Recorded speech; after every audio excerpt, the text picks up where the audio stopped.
and then you need to choose. There is an option here in the platform that you can click here, and on the bottom it says interpretation, and then you can click. Once you click on it, then you're gonna listen in English. There's someone doing the real-time translation. Super. Yes, so because now, okay, we're speaking in English, but once it starts, then it will be in Portuguese, and then you need to click on this, and the same applies to those who want to hear you in Portuguese. So that's what Tatiana just wrote here in the chat. Yeah. Thank you. I didn't know this. Yeah, I hope it works, but apparently it's like this. You just click. You see next to the bottom record.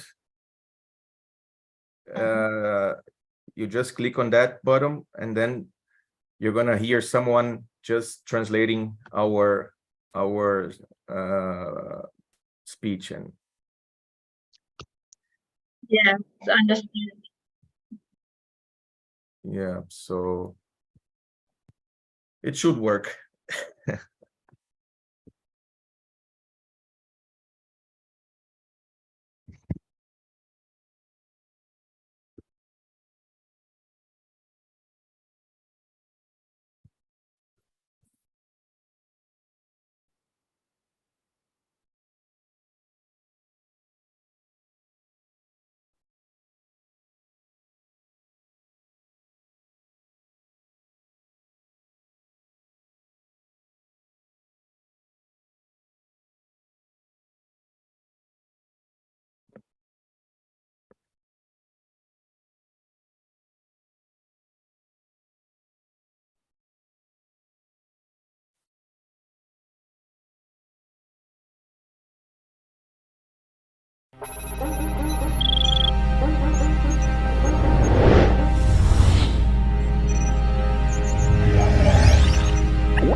Bom, boa tarde a todos. Iniciaremos agora o Tabletop 10, a proteção e enforcement do desenho industrial na Europa e no Brasil, explorando as recentes propostas da Comissão Europeia e as possíveis lacunas no sistema brasileiro. O objetivo, como o próprio nome do Tabletop sugere, é discutir o tema sob duas perspectivas, a perspectiva europeia e a perspectiva brasileira. Na União Europeia, a diretiva que trata da proteção ao design é de 98, já a nossa lei da propriedade industrial, como sabemos, é de 96, ou seja, mais de 25 anos se passaram, e não por acaso, em dezembro de 2022, no final do ano passado, a Comissão Europeia apresentou propostas de modernização das normas que regulam o desenho industrial nos países do bloco. No Brasil, por outro lado, nós temos o muito atuante Grupo Interministerial de Propriedade Intelectual, vinculado ao Ministério da Economia, que vem promovendo debates e estudos com o objetivo de aprimorar o nosso sistema de propriedade intelectual. E, nesse contexto, a ideia aqui é explorar alguns dos pontos apresentados pela Comissão Europeia, avaliar lacunas, eventuais lacunas em nossa legislação e estimular, por consequência, o debate sobre uma eventual modernização do nosso sistema. E para apresentar o tema, nós temos 3 palestrantes, todos com muita experiência, naturalmente. Pelo lado europeu, Simone Schäfer, que é sócia do escritório alemão VOSSIUS e possui mais de 20 anos de experiência no campo da propriedade intelectual. Annalena Beck, que é Head de IP Enforcement para os países da América Latina da Mercedes-Benz. E para explorar o cenário brasileiro, o Dr. Carlos Ardissone, que é coordenador técnico de recursos e processos de nulidade em desenho industrial e contratos do INPI.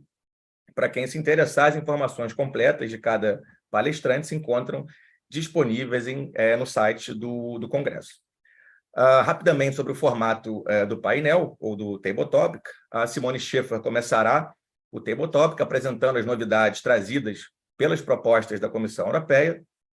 Na sequência, Annalena Beck apresentará a visão da indústria sobre a proteção e o enforcement do desenho industrial. E, por fim, a partir dessa perspectiva internacional, o Dr. Carlos Ardissone fará o contraponto, apresentando alguns aspectos do cenário brasileiro. As perguntas poderão ser feitas ao final, claro que poderão ser lançadas ao longo da apresentação, mas serão oficialmente formuladas ao final da última apresentação. Simone, thank you so much for taking the time to be a part of this panel. I'm sure your insights will provide valuable perspectives on this topic. Thank you so much for being with us today. And you may start whenever you feel ready. Thank you so much, dear Philippe, for this very kind introduction. And I was very happy to have been invited to explore together with you the recent European Commission proposals on the change of the European design law, which means that not only the European regulation on designs is going to be changed, but also the directive. I'm sorry, I cannot switch it. I have assistance here. The next slide is not coming. It's frozen. Okay, so here we go. Okay, I'm sorry for this. So at the end of November 2022, the Commission published a long-awaited proposal for these 2 legal text, which is a directive on the legal protection of designs and the new regulation on EU designs. And these proposals are the first real substantial review of the EU design law in over 20 years. So it's been a long time and it's a long-awaited change. And the proposal aims to mainly align the design protection system in the EU with the digital age, make it more accessible and efficient for applicants. And then last but not least, the most interesting topic also for today, it's about addressing the sustainability plan for the spare parts market, which may be known to you already under the topic of the repair clause. So we are grooving in a little bit with the nice and tiny changes, easy to understand and still important. The terminology will change. So we call it in the close future, we call it EU design and not community design anymore. And further on, the electronic communication will be legally fixed. So I would say about 95% are already electronic only, but this is going to be obligatory in the future. Also, the structure and amount of fees will be adjusted, and it will be clarified that design right and copyright protection will be available at the same time, provided, of course, the preconditions are given. And last but not least, I think it's important to mention that we have a new symbol of protection for design protection, because this will facilitate the marketing of the design protected products. It will provide protection also against infringers by being a very good warning sign you know already the signs below: trademark protected, patent protected, copyright protected, and so on. And then we have a very big D. So design right protection is extremely effective and important. One of the biggest formal changes will be that the applicants can in the future combine in one application many different designs which do not belong to the same class of products. You know the Locarno classification, and to date it is obligatory that the design covered by a so-called multiple design application must belong to the same class of products. So when we start with the example of protection for a car design, it used to be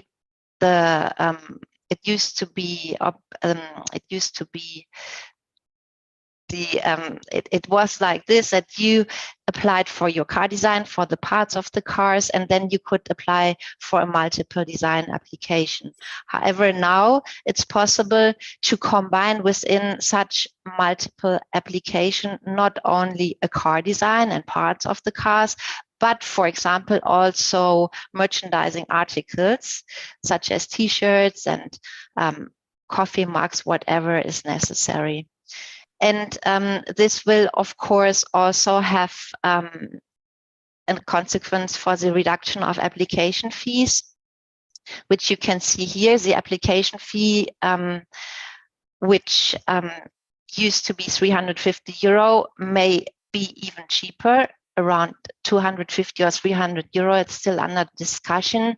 And if you consider that the territory covered by this unitary right of a community design right covers 27 member countries, the amount per member country for this design coverage is below 10 euro, which is extremely cost efficient. And if you cover a second design, the second design only will be 125 euros. And this has been implemented in order to support small entities and medium-sized companies to achieve design protection for their valuable IP. So this ensures at the same time that small and mid-sized companies are engaging more and more in their design protection. And at the same time, because if, as you can see here, the renewal fees will be higher at each period of renewal. We can have protection for 25 years all in all, and each period of renewal will be more expensive, so that also the registry will be more free from product designs which are not marketed anymore. The adoption to the digital age is also one of the main aims, and this means that in the close future also new forms of designs linked to new technologies will be protectable, including animated designs or product in digital form.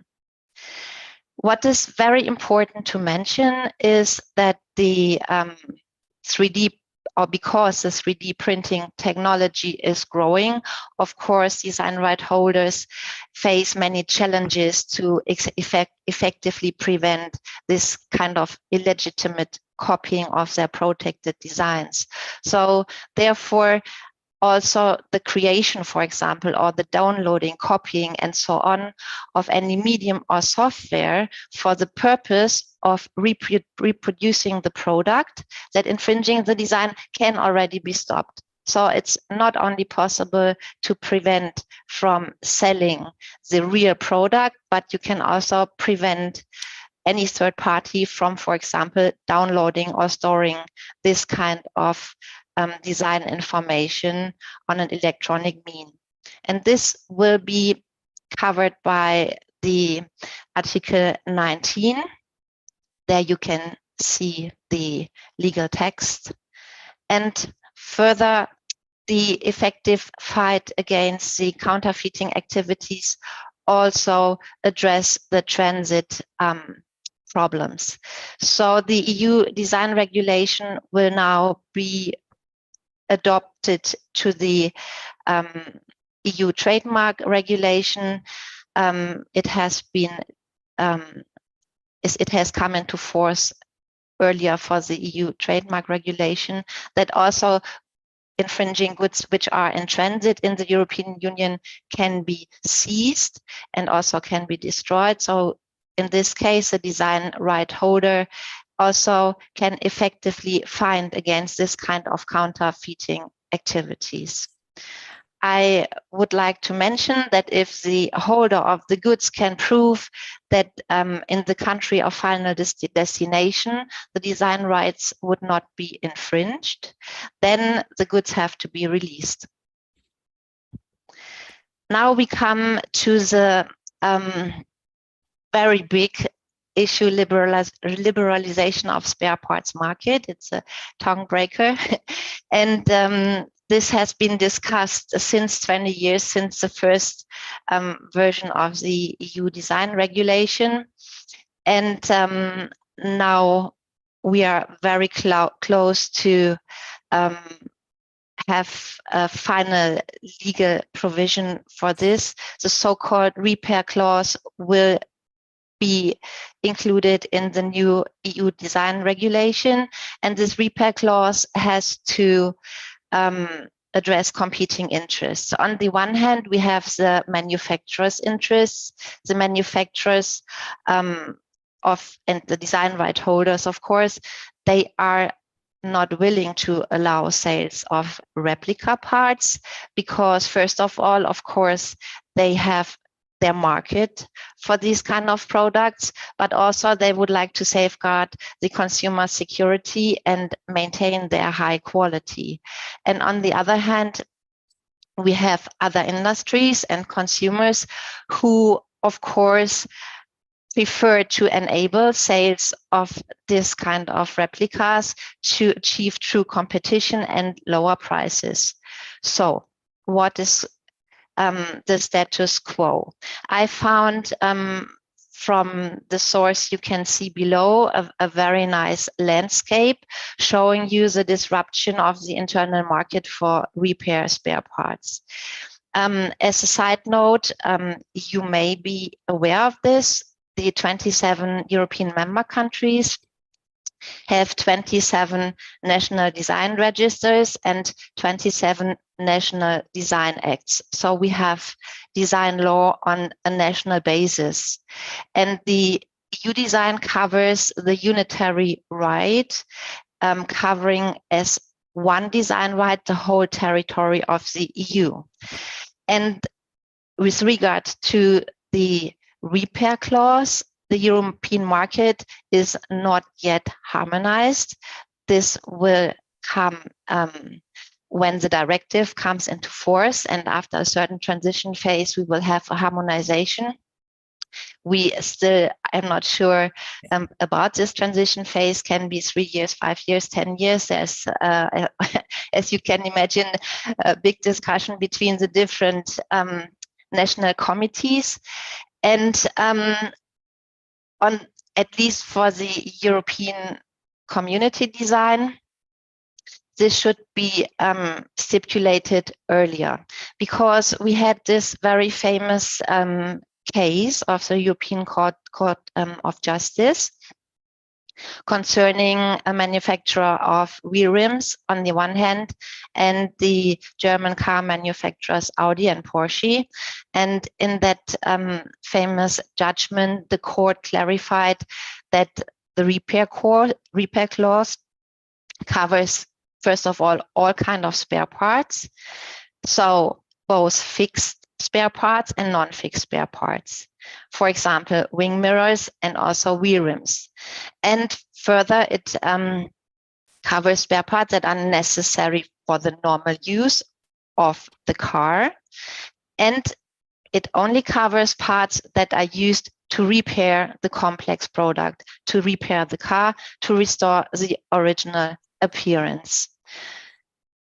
On the other hand, it's very important that even if these kind of manufacturers were free to offer this kind of spare parts despite possible design protection in the hand of the, for example, car manufacturers.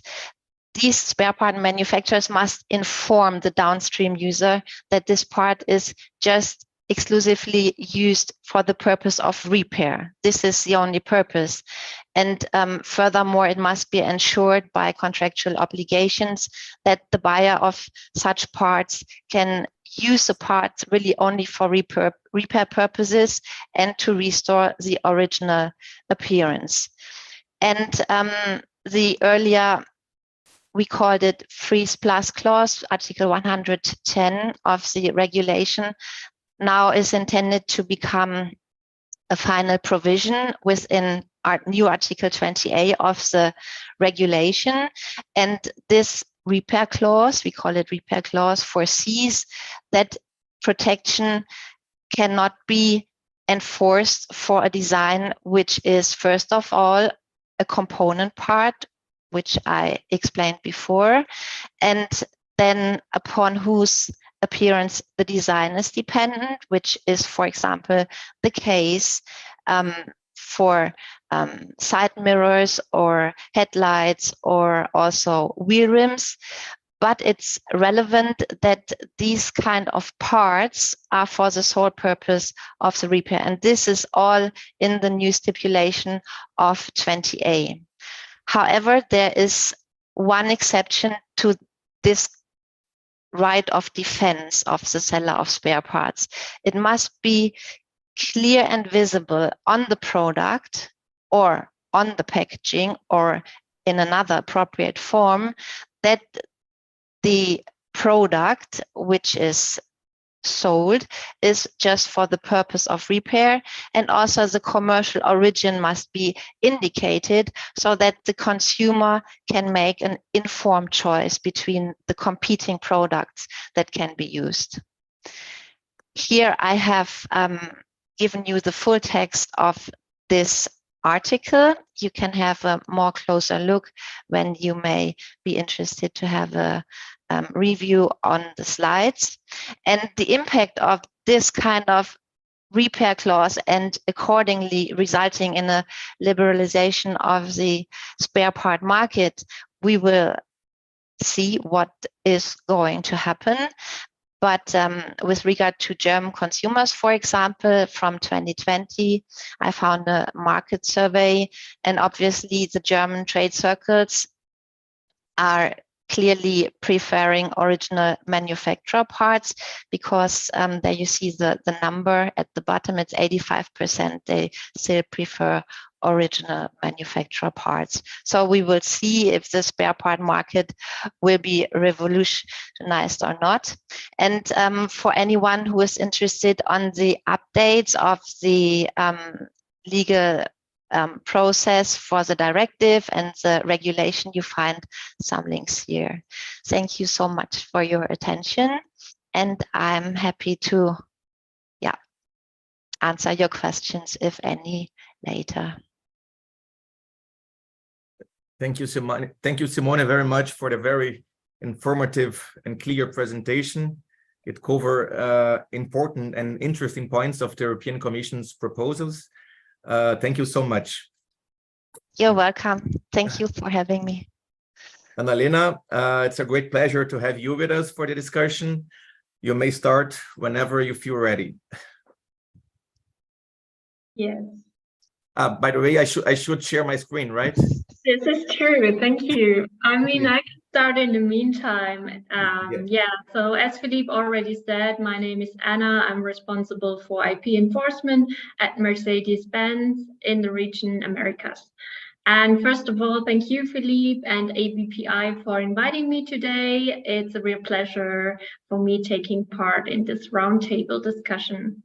And yeah, Philippe will show my presentation. Yeah. I think it. Do you see it now? Yes. Yes. I think yes, perfectly. I can see it. Hopefully, everyone's too. Yeah. So yeah, In my presentation, I would like to introduce you to the topic of design protection and enforcement from the point of view of Mercedes-Benz as an automobile manufacturer. So what you heard from Simone is that there are currently many important and also necessary changes relating to design law in Europe. And therefore, I would like to highlight the importance of design protection for Mercedes-Benz, followed by a spotlight on design enforcement of vehicle parts and counterfeiting. And afterwards, I've prepared a practical or kind of practical insight for you, where I will show you what challenges authorities face in all over the world. If you move on to the next slide, thank you. Yes. So in our industry, design protection is so significant as it safeguards the unique and distinctive visual appearance of vehicles and components. This is because there are so many automobile manufacturers that in this highly competitive landscape, the visual appearance and distinctive aesthetics of vehicles play a significant role in, one, attracting consumers, but also establishing brand identity. I'm sure if I ask you to think of a Mercedes-Benz, there comes immediately one vehicle into your mind. It might be the G-Class from my first slide, it might be the S-Class, it might be one of our AMG sports cars, for example. And this is exactly what our designers and the company wants. So a unique visual appearance. And because designs are, of course, together with patents and trademarks, the DNA of our company, our designers invest a huge amount in time to design not only aesthetic, but also functional vehicles and vehicle parts. This really takes months, sometimes months, to create iconic designs. And to sum this up, design protection ensures that the creative efforts invested in those automobile designs are rewarded and preserved. If we move on to the next slide, you will see what Simone already highlighted, that competition is only fair if the innovation performance is taken into account. And this is because automobile manufacturers are spending enormous amounts of money on the design of the vehicle and its increasingly complex components. The creation and design efforts is just as much a part of this as the expenditure for market development and, of course, the market risk. And this is why design protection incentivizes us as an automobile manufacturer to invest in research, in development, and also in creative design efforts to produce those vehicles and components with a unique and visual characteristic. So all in all, you can say that design protection is essential to ensure progress. Yeah, to sum these slides up, we can agree that design rights are per se worthy of protection and of high economic value. And moreover, they are one of the most important foundations for enforcement. And on the following slides, I will show you why. So, yeah, unfortunately, the automotive industry is not immune to counterfeiting and product piracy. So, yeah, of course, not all replica parts are bad, but design protection aims to prevent plagiarism, which disappoints consumer expectations in terms of quality, in terms of safety, and of course, performance of vehicle parts. Thus, it prevents damage to the reputation of us as an automobile manufacturer and also of our suppliers. Moreover, the design protection serves as a legal tool to combat the production and distribution of counterfeit automotive parts. It is important to really understand that a restriction of design protection only leads to a shift in margins away from innovative companies and towards imitating companies. And as said a few minutes ago, Mercedes is investing so much time, innovative thinking and money, and of course passion in developing those iconic designs. But these counterfeiters just participate effortlessly in the performance of Mercedes-Benz. And that is why it's certainly clear to, of course, each of you that the cost of replicas is very, very low, as they only refer to manufacturing costs. So development costs for replicas amount to exactly $0 or euros or whatever. That means that the rest is margin or profit for the counterfeiters. The good news is design protection and enforcement makes it possible to close those loopholes for product and brand pirates. For example, design protection grants us as manufacturers legal recognition and ownership for our designs. This makes it easier for us to take legal actions against the individual. And for another example, sorry, Philippe. Sorry. Too quick? Yes.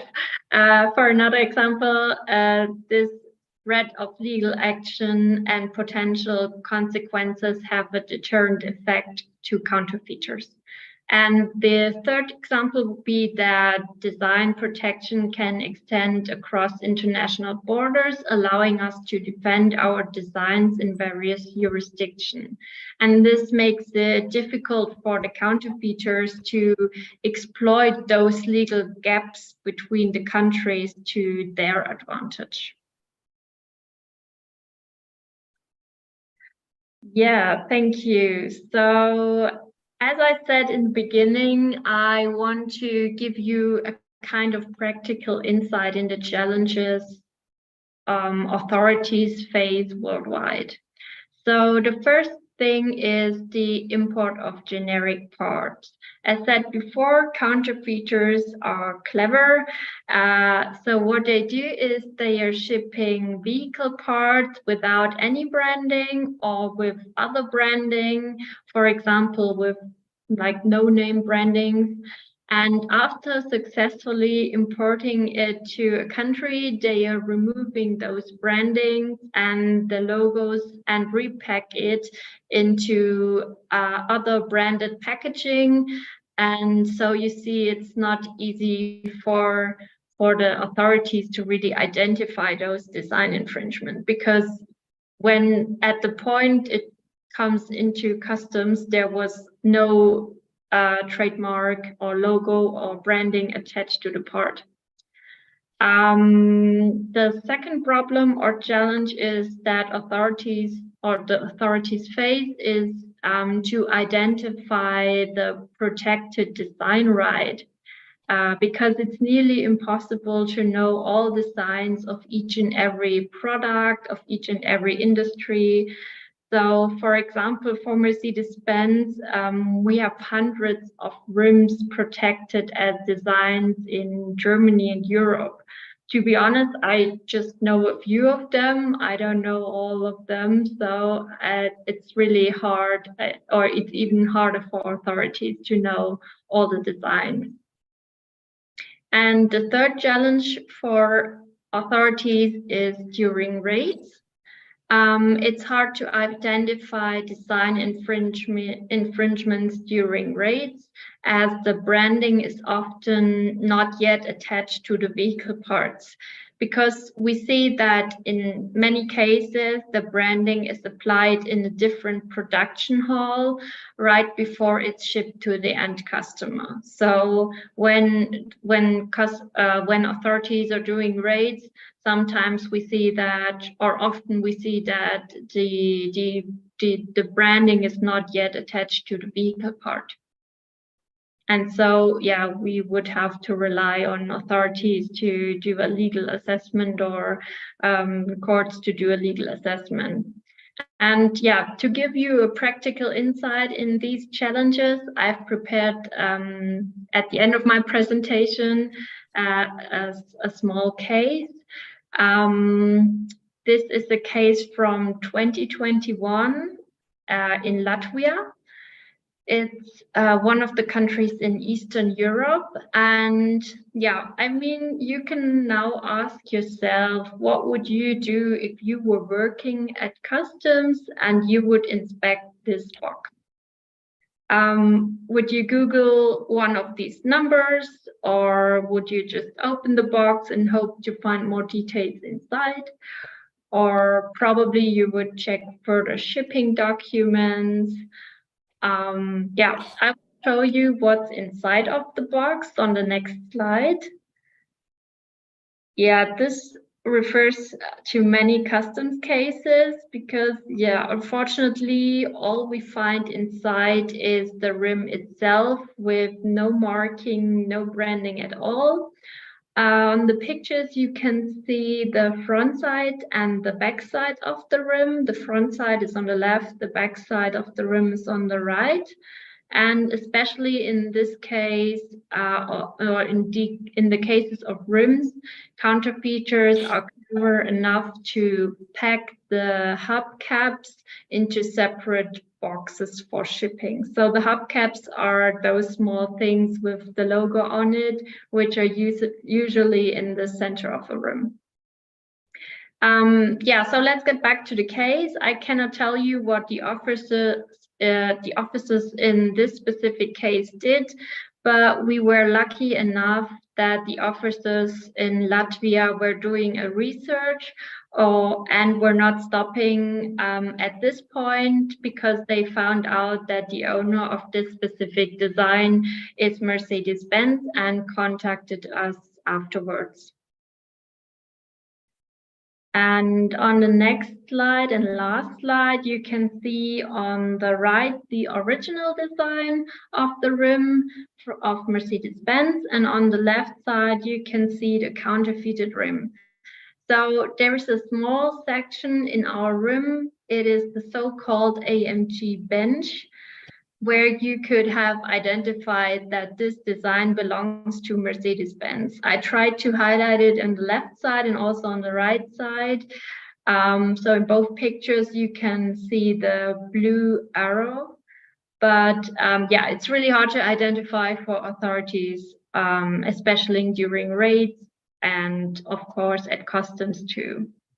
And just to give you an idea how important this part or vehicle part is, because this rim, you can see it's a really expensive one. It costs over 2,000 euro per rim. I think this is around 10,000 Brazilian real. So I would expect that the counterfeited rim was sold for about 2,000 euro per set. That means for all 4 rims. Yeah, so the next slide is already my finishing slide. I hope I was able to give you an insight why design protection and enforcement are so important for us, and why this is fundamental to ensure progress. Thank you so much. And of course, I think there's still time to answer some questions after Carlos' presentation. Thank you. Thank you, Anna, for the very interesting presentation. It's always a unique opportunity to understand or to have the industry's perspective. Thank you very much. Carlos, agradeço também a sua valiosa presença, certamente contribuirá muito com a sua perspectiva técnica sobre essas eventuais lacunas em nosso sistema. Fique à vontade para começar a sua exposição. Muito obrigado, Philippe. Agradeço o convite da BPI na sua pessoa. Queria cumprimentar as minhas colegas de mesa, a Simone, a Ana. Um prazer fazer parte, compor esse table topic. E queria então dar início à minha apresentação, se puderem compartilhar, que está destinada justamente a discutir a parte das lacunas, né, do sistema brasileiro. E acho que nós vivemos um momento muito propício para discutir lacunas, porque estamos na iminência da divulgação de um novo manual de desenhos industriais, acabamos de aderir ao sistema de AIA, mas mesmo assim, mesmo vivendo um momento tão importante de transição na área de desenhos industriais, há ainda muito sobre o que falar em relação às lacunas no sistema brasileiro. Próximo. Então, organizei a apresentação para tratar, no início, um pouco desse momento atual que nós vivemos no Brasil e no INPI em relação à regulação dos desenhos industriais. E, em seguida, eu vou trazer dois aspectos que eu reputo muito importantes no momento. O primeiro está relacionado à proteção de objetos espaciais, porque é um aspecto controverso e que trouxe muitas discussões em relação à segunda edição do manual, muitos debates, muitas discussões internas que levaram à segunda edição, que brevemente vai entrar em vigor no país, e depois uma discussão específica em relação aos requisitos de originalidade no Brasil, de caráter singular na União Europeia, porque muitas vezes costuma se estabelecer uma ligação, uma espécie de analogia entre esses dois requisitos, e o que eu quero mostrar aqui é que eles não exatamente correspondem e por quê. E algumas questões para reflexão no futuro imediato. Próximo. Como eu mencionei, o Brasil acabou de aderir ao Acordo de Haia.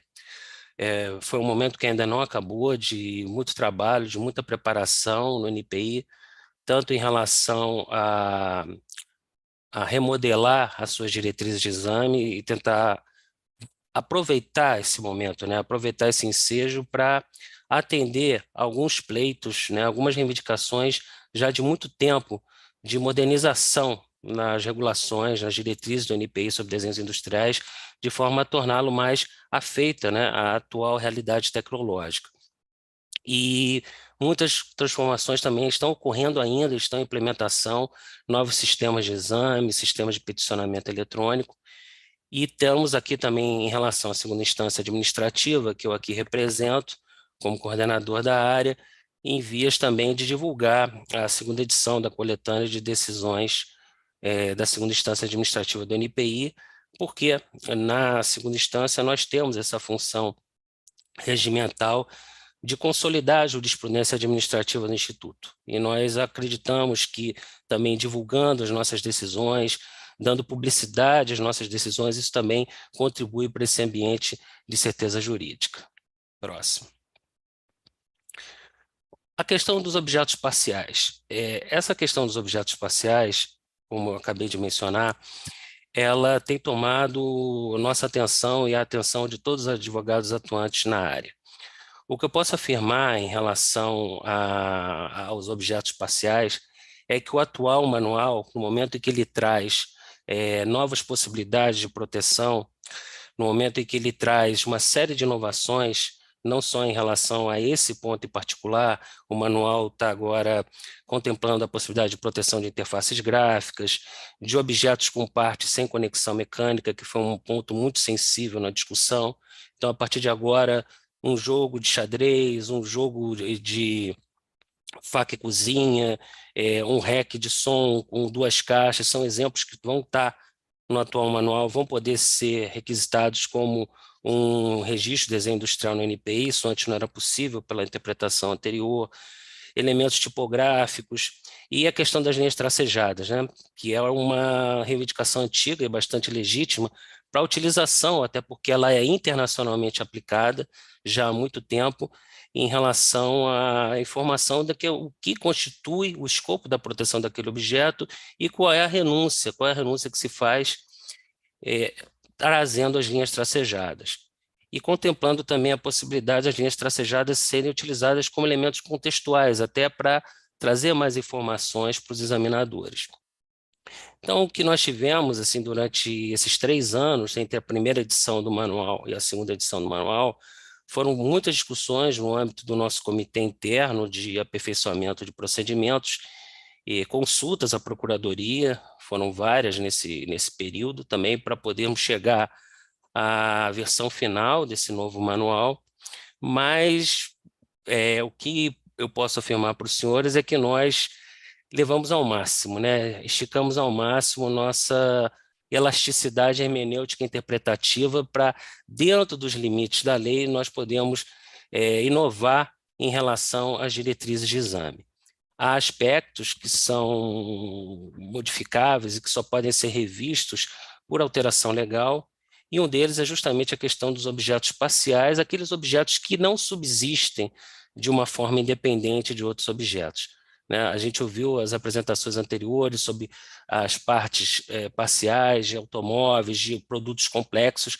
Isso aqui já é admitido. Nós tivemos a famosa discussão no CAD sobre partes de objetos de automóveis, mas eu não estou me referindo a isso. Estou me referindo àquelas partes de objeto que não subsistem de uma maneira independente.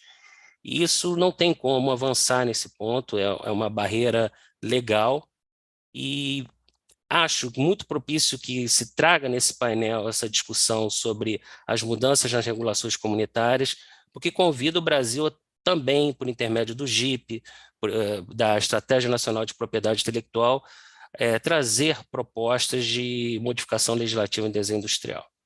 Próximo, por favor. E aí é um exemplo, né? A gente está nos automóveis, eu achei interessante quando eu vi que era da Mercedes, eu falei, vamos ficar dentro da indústria automobilística, porque não só nas linhas tracejadas, mas através de outras técnicas como de colorização, o manual também tenta trazer de forma didática como o desenho ele pode vir representado no pedido de registro quando se refere a uma parte, ressaltando, né, uma parte que subsiste de forma independente, um componente de um produto complexo como é um modelo de um automóvel. Próximo. E esse é um outro aspecto que eu vou me deter um pouco mais, que tem a ver com os requisitos de registrabilidade de desenho industrial.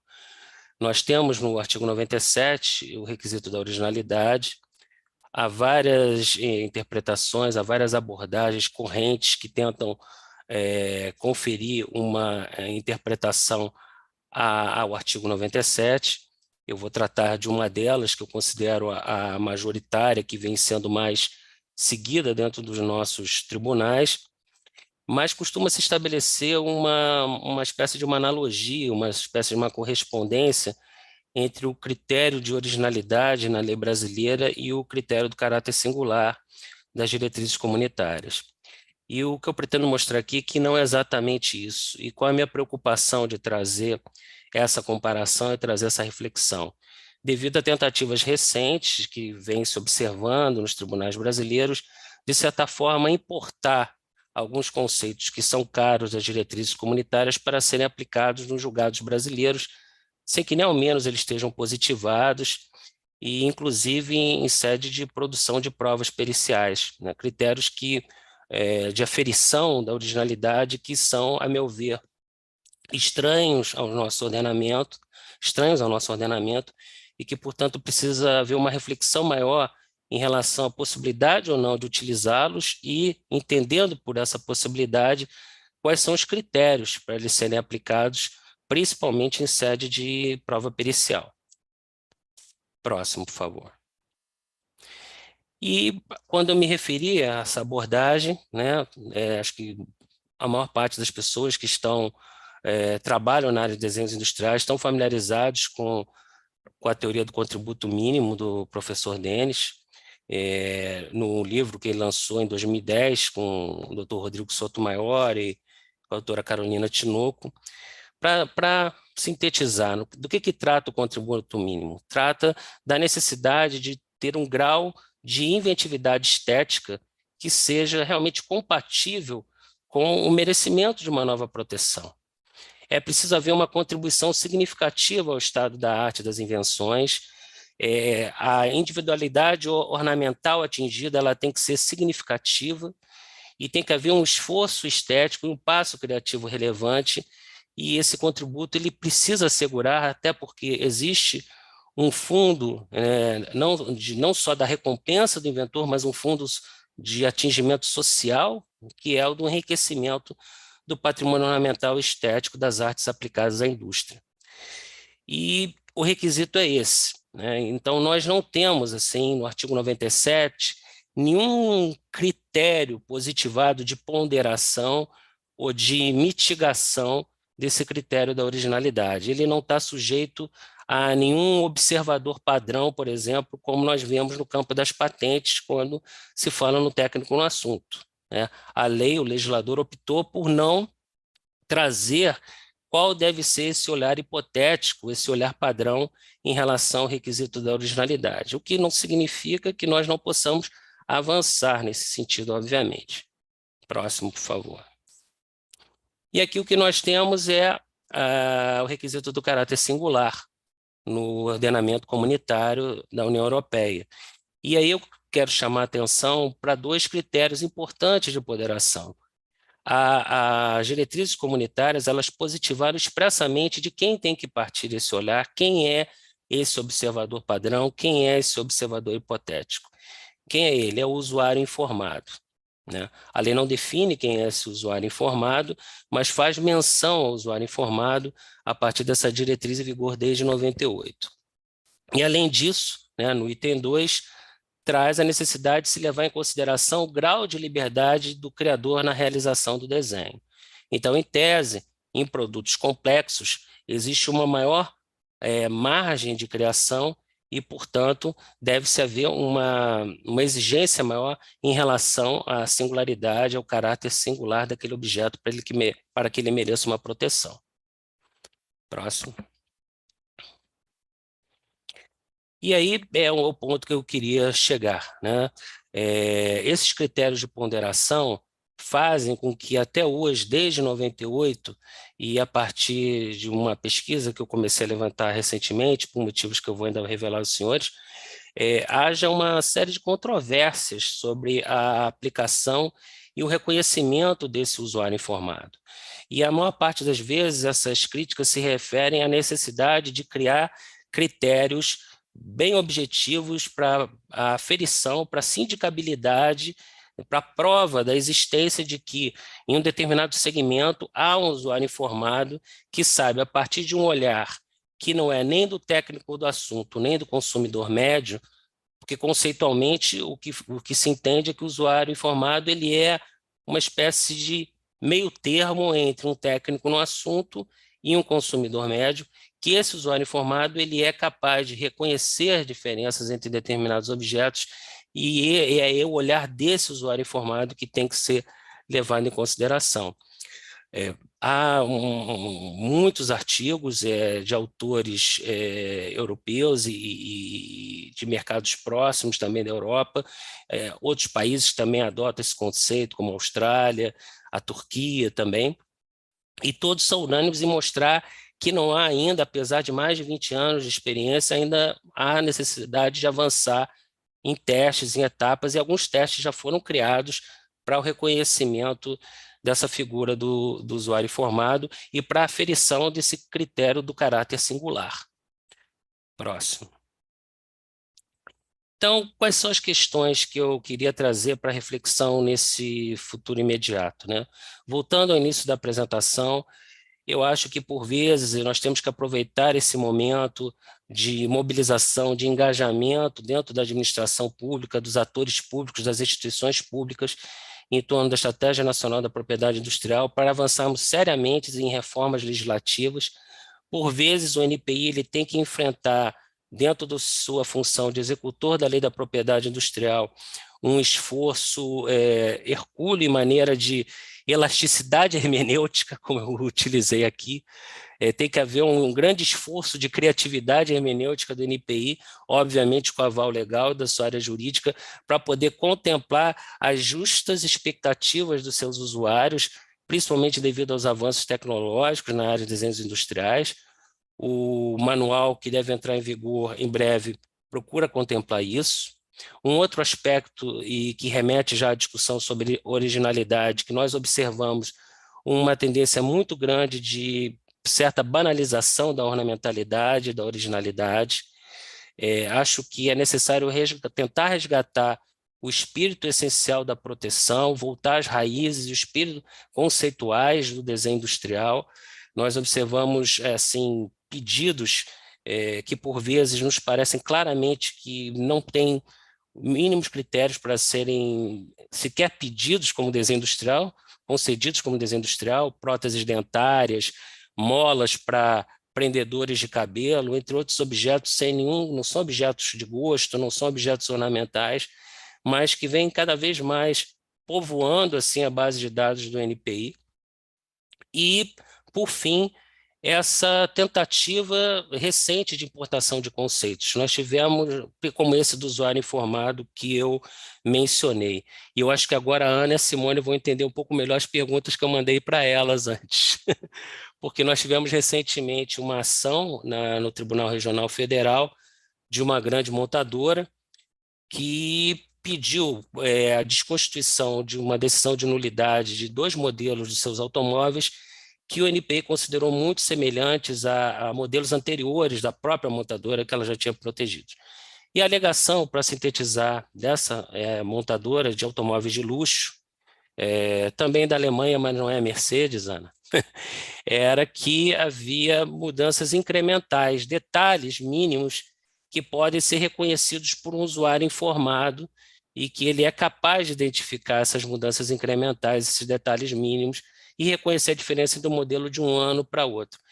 Só que a prova pericial, ela não utilizou testes, ela não fez ela simplesmente partiu de uma presunção de que um produto complexo de luxo tem um usuário informado. E a partir dessa presunção, que foi reformada a decisão do INPI, numa decisão muito apertada no tribunal, com um colegiado estendido, com 5 votos, vencido por 3-2 e vencido o relator, que foi o desembargador André Fontes, que inclusive já usou esse mesmo voto vencido sobre outra alegação de usuário informado numa ação sobre prótese dentária no INPI, para mostrar que prótese dentária não pode ser protegida como desenho industrial e que nós não temos essa figura ainda positivada na nossa lei e que, portanto, é preciso avançar no conhecimento e no estudo dessa figura. E justamente por isso, pedindo licença um pouco para falar um pouco também do meu chapéu acadêmico, não só do meu chapéu institucional, é que eu agora estou começando uma pesquisa de pós-doutoramento na UERJ, exatamente sobre o programa de pós-graduação em Direito, justamente sobre essa figura do usuário informado, e vou dedicar aí os próximos 18 meses da minha vida ao estudo desse tema. Bom, queria agradecer, estou aí disponível também para perguntas e muito obrigado pelo espaço. Agradeço o convite muito gentil feito pela BPI na figura do nosso moderador, Dr. Bhering. Obrigado, Dr. Carlos. Muito obrigado pela excelente exposição, muito técnica, e pelos aspectos todos muito interessantes e pertinentes trazidos à discussão. Nós temos um espaço, infelizmente, pequeno para perguntas. Eu já imagino que você, Dr. Carlos, tenha algumas perguntas para a Ana e para a Simone. Não sei se o inverso também é verdadeiro, mas eu já deixaria aqui o espaço para você formulá-las, caso não haja nenhuma pergunta da plateia no momento, o que eu acredito que é o caso. Priorizar a plateia. Se alguém tiver alguma pergunta, vamos priorizar a plateia. E pois é, se alguém tiver alguma pergunta, fique à vontade para lançá-la. Sim, já há uma pergunta aqui na plateia. Simone? Do you hear me, Simone? Yes, I can hear you. Yeah. There's a question for you. Can you read in the chat? There's a question for you. Let me see one new message. How I can read loud Yes. for you if you prefer. How hard do you expect to be the enforcement of products that may be, wait a sec, that may be in digital forms? How hard do you expect to be the enforcement of products that may be in digital forms? Actually, I was asking myself when I prepared the presentation how even the protection would look like for a digital product. I mean, we are in the metaverse already. Gucci has handbags in the metaverse, which costs more in the metaverse than in real life. So I was wondering myself, how will you then enforce the design? But most probably, I think the principles we have now will be applied one-to-one by just comparing the overall impression when considering if there's an infringement or not. And then, yeah, you just consider if there's an infringement because the products resemble each other in their overall impression. But this, of course, will have to be seen because I haven't seen any digital design protected so far. So I'm also curious how it will look like in the registry. Okay, thank you, Simone. But yeah, thank you, Simone. Maybe you, Carlos, you want to make your question now? Eu vou tentar, vou tentar então resumir aquelas três que eu mandei numa só, que fica mais fácil. Tá. Qual assim o balanço, a avaliação que ambas fazem sobre essa questão da aplicação desse conceito de usuário informado nas cortes europeias, nos julgados europeus, se ele é um conceito que vem sendo bem compreendido, se ele é controverso? E, enfim, uma análise assim, se for possível, em poucas palavras, que não resta pouco tempo, mas se for possível. Simone, you want to start, or Anna? So feel free. Did you get the question from our translator? Yes. Yes.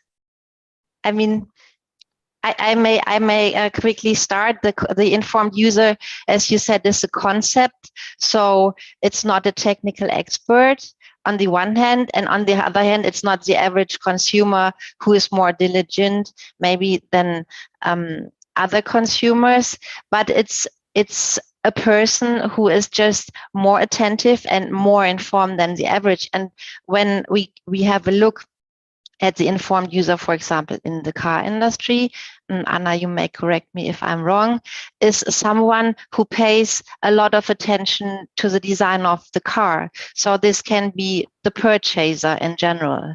So it's not the retailer, it's not the designer, it's not the car manufacturer itself, but it's a purchaser which pays a high level of attention.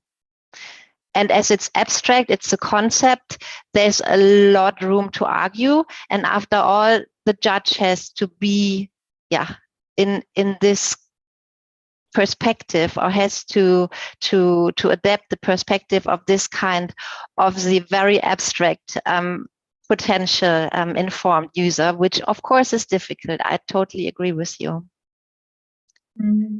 Yeah, I think I can add to that the courts would say that the level of attention is really important. And in the case of vehicles and as a whole, the design is very important. And for example, more important than a simple rice packaging or rice packaging in the supermarket. Therefore, the court would assume that the informed user would have a very close look at it, and the level of attention is really high. So I would say on the one hand, vehicles are not fundamentally different from other products in that assessment of the informed user, but the courts apply the informed user or they distinguish how closely the informed user looks at the product. And so they would say that the informed user has a higher level of attention with regard to especially vehicle parts such as radiator grills or headlights or tail lights, because they really form the face of a vehicle, and for bumpers or metal parts, it will be it will be a lower level of attention. So all in all, you could say that the assessment by court is adapted to the product. And the courts, from our point of view, the courts in Germany and Europe confirm that even small design differences with regard to vehicles can justify the individual character. Thank you. Joana. Carlos, há uma pergunta aqui no grupo para você. Não sei se você consegue acessar. Consigo. Consegue? Se você puder. Olha, eu não sei se eu entendi bem, mas assim, quando se fala de novas variações, é aquilo que está expresso na lei. Tem que se verificar, o que o examinador vai ver, essas características distintivas preponderantes merecem que aquelas variações permaneçam dentro do mesmo pedido, dentro do limite de 20, né? A imagem que é o limite da lei brasileira, que foi até uma das declarações que nós tivemos que fazer para aderir à AIA, né? Que em AIA pode-se chegar até 100, né? Então, mudanças sutis podem ser aceitas e que mudanças sutis que estejam dentro das mesmas características distintivas preponderantes, senão isso pode implicar numa divisão do pedido, né? E agora essa divisão, de acordo até com o que foi discutido na estratégia nacional, ela poderá até ser feita de uma maneira voluntária, pelo que se escutou da comunidade de usuários do nosso sistema, e não apenas por exigência do INPI. Perfeito. I have a question for you, actually for you both, Simone and Anna. You mentioned this, it's about goods in transit, the seizure of goods in transit based on design infringement.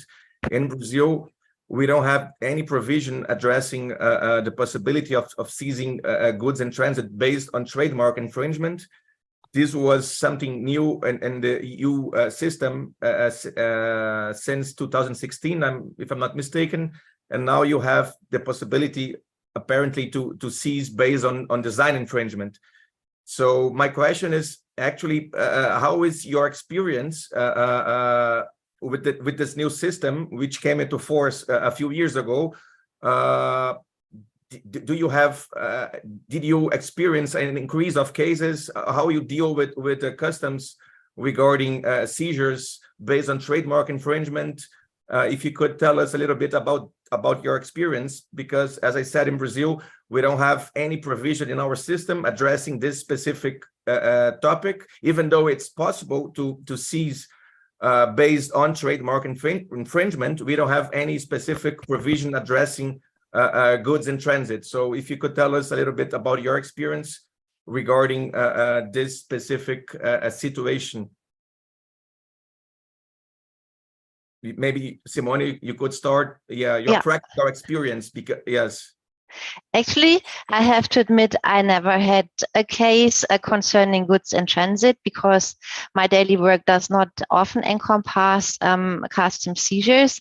But I know that you can train the customs in very detailed. They are very open to training about, for example, where the goods normally come from, how the packaging looks like, what the prices are, and so on. So they receive a lot of information from you, which should enable them to seize goods which are a little bit awkward. But then on the other hand, I cannot really tell from my experience about especially goods in transit. But what I know, they're extremely efficient and quick. But as Anna mentioned before, they have like tons of goods coming in every day. And then, of course, it also depends from country to country how active the customs are. But if you're eager to protect your designs, you can invest a lot of time and effort to be in close contact with them and to train them. Yes, this is exactly what I could confirm. So we're training a lot of, or we do conduct, or we are conducting a lot of trainings in all over the world with so many authorities, also in Europe, and they are always eager to know something about the brand, about how we usually do the packaging, how label looks like, or holograms, or if there is anything part specific or something iconic they could recognize. So it's always good to have a good relationship with customs.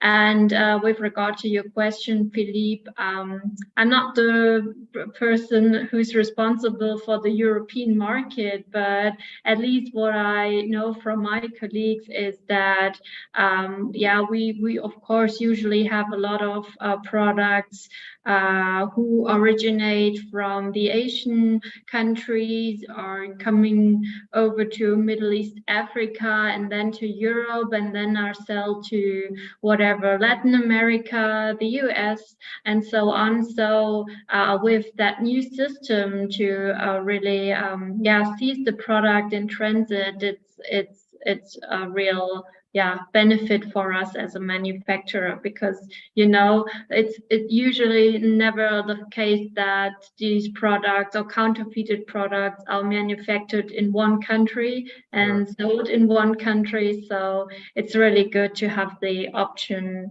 of this new system is working. So that's the okay. Okay. Very good. Não sei se mais alguém teria alguma pergunta. Carlos, se você gostaria de uma pergunta final, ou Simone, or if Simone or Ioana, if you have any question for Carlos, just to close our table topic, feel free to ask. Ok. Acho que não. Só uma pergunta final que eu faria, Carlos, em relação, você mencionou o acordo de AI, que o Brasil agora, o Brasil faz parte, né, entrou recentemente. Como é que você enxerga o departamento de DI para um possível aumento de casos em virtude dessa adesão recente? A estrutura atual está preparada para um possível ou provável aumento de casos em razão dessa adesão recente? Como é que você enxerga essa... Se você puder falar um pouquinho sobre esse aspecto. Tá. Na verdade, né, a diretoria de marcas é que está capitaneando, né, todo esse projeto de adesão à AIA, de adaptação dos sistemas. Eu acredito que com isso vem um pacote de mudanças que vieram aí a reboque de AIA, né? Nós estamos com um novo manual, nós vamos ter um novo sistema de peticionamento eletrônico. Para os examinadores, nós vamos passar a utilizar agora o sistema IPAS, que é o mesmo sistema que já é utilizado em marcas há muitos anos. E assim, o que se observa, eu acho que a experiência de Madrid deve ser mencionada, é que não costuma haver um número drástico de aumento de depósitos, né? Parece que os investidores costumam ser cautelosos de início, procuram estudar melhor, ver se vale a pena. Então, eu acredito que não haverá, né? Eu não posso ter bola de cristal e ter total certeza, mas eu acredito que não haverá um aumento assim tão significativo, até porque os pedidos que vão passar a entrar como acordo de AIA com o Brasil como designado, vão deixar alguns de entrar pela via nacional. Então, esse mecanismo de compensação também acaba acontecendo. Mas eu acredito que, em termos de aparato, de sistemas e de pessoal, a área está bem preparada para enfrentar agora esse desafio novo aí. Perfeito, maravilha. Bom, nós estamos já avançados aqui com o tempo. Se ninguém tiver nenhuma pergunta final, eu encerro aqui o nosso Table Talk. Gostaria de agradecer mais uma vez aos nossos palestrantes, Simone Schäfer, Annalena Beck e Dr. Carlos Ardissone. As exposições foram todas de altíssimo nível, muito informativas. Muito obrigado a todos pela participação. Com isso, eu finalizo aqui, encerro oficialmente o nosso Table Topic. Muito obrigado a todos. Obrigado. Bye. Thank you. Thank you. Bye. Bye. Thank you Bye for bye. everything. Thank Thank you. you. See you.